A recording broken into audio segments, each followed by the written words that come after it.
నమస్తే, welcome to our channel SR9 TV Telugu.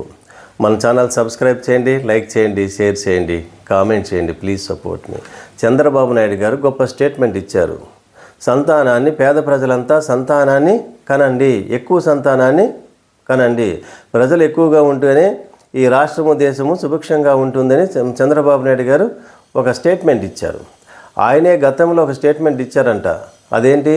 పరిమితమైన సంతానం, ఒకరు ఇద్దరితోనే ఆపరేషన్ చేయించుకోండి, కుటుంబ నియంత్రణ చేయించుకోండి అని ఆయనే చెప్పారంట. ప్రజలంతా అది పాటించి నియంత్రణ పాటించారు. ఇప్పుడు ఆయనే చెప్తున్నారట సంతానాన్ని పెంచండి అని. నిజంగా కుటుంబ నియంత్రణ అనేది చంద్రబాబు నాయుడు గారు తీసుకొచ్చిన పథకం కాదది. కాంగ్రెస్ ప్రభుత్వం, స్వర్గీయ ప్రధానమంత్రి ఇందిరాగాంధీ గారు తీసుకొచ్చినటువంటి పథకము.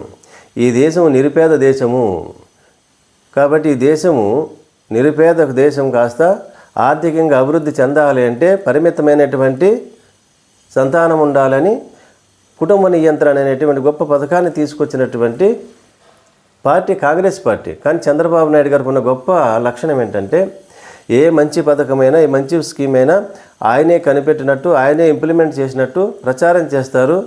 ఆయన ఖాతాలు వేసుకుంటారు.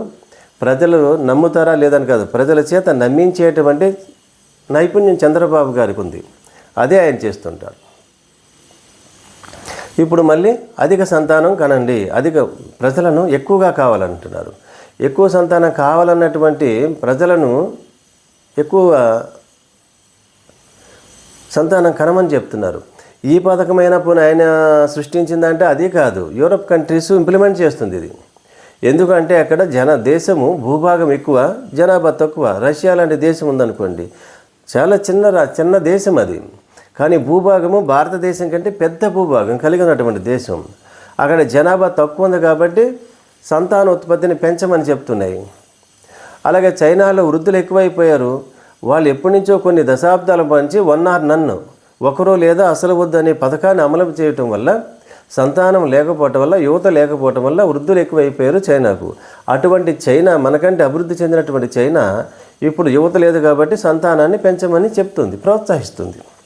కానీ భారతదేశానికి ఆ లోటు లేదు. యువత సమృద్ధిగా ఉన్నటువంటి దేశము ప్రపంచంలో భారతదేశం. అటువంటి భారతదేశం సంతానం కనుక పెరిగినట్లయితే దేశం మళ్ళీ ఆర్థికంగా ఇబ్బందులు కొని తెచ్చుకునేవారు అవుతారు.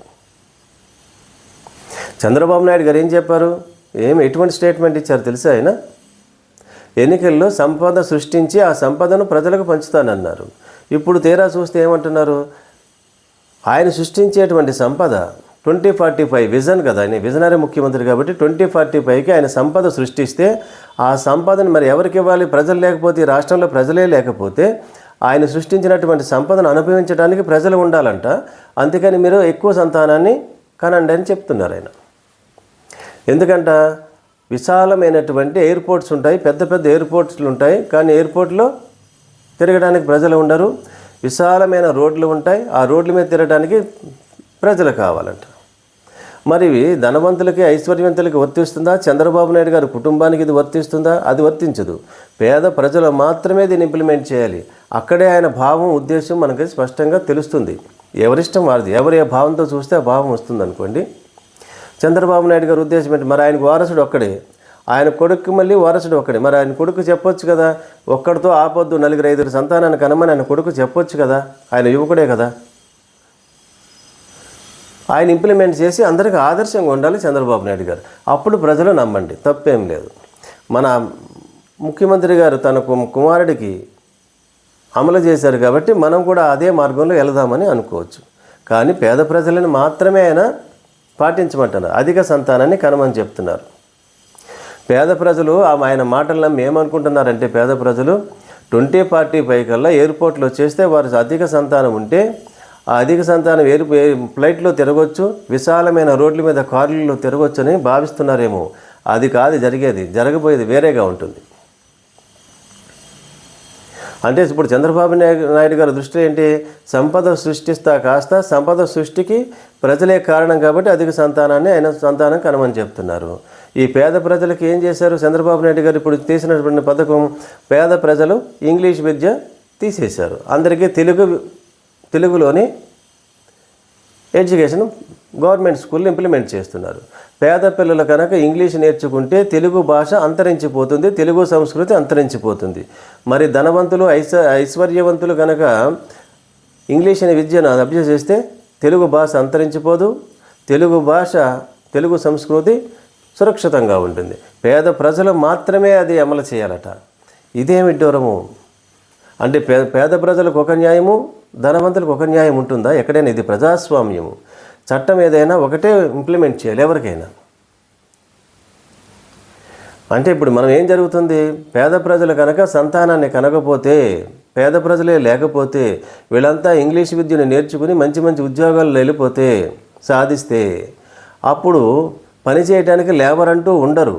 అందుకని తెలుగులోనే చదువుకుంటే మంచి మంచి ఉద్యోగాలు రాకపోతే పిల్లలంతా అధిక సంతానం ఉంటే, పేద ప్రజల పిల్లలంతా పేదవారిగానే ఉంటే వారు ఐశ్వర్యవంతులు, పారిశ్రామికవేత్తలు పెట్టుబడులు పెడితే ఆ కంపెనీల్లోనూ ఆ ఇండస్ట్రీల్లోనూ పని చేయడానికి లేబర్ దొరుకుతారు.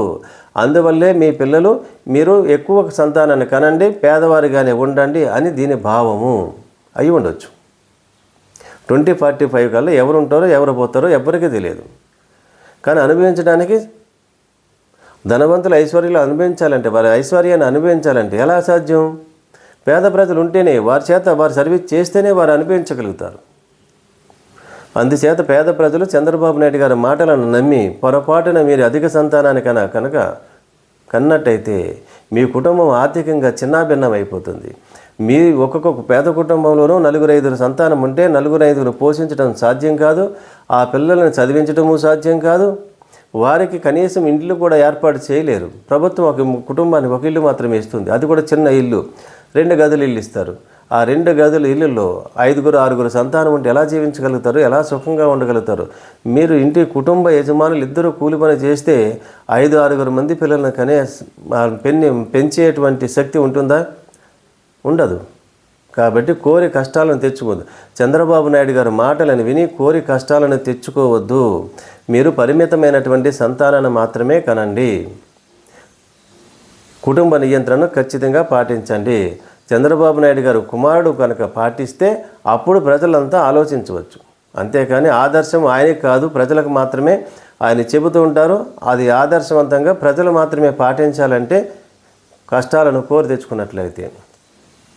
మరిన్ని వార్తా విశ్లేషణలతో SR9 TV మన ఛానల్ సబ్స్క్రైబ్ చేయండి, లైక్ చేయండి, షేర్ చేయండి, కామెంట్ చేయండి. Please support me.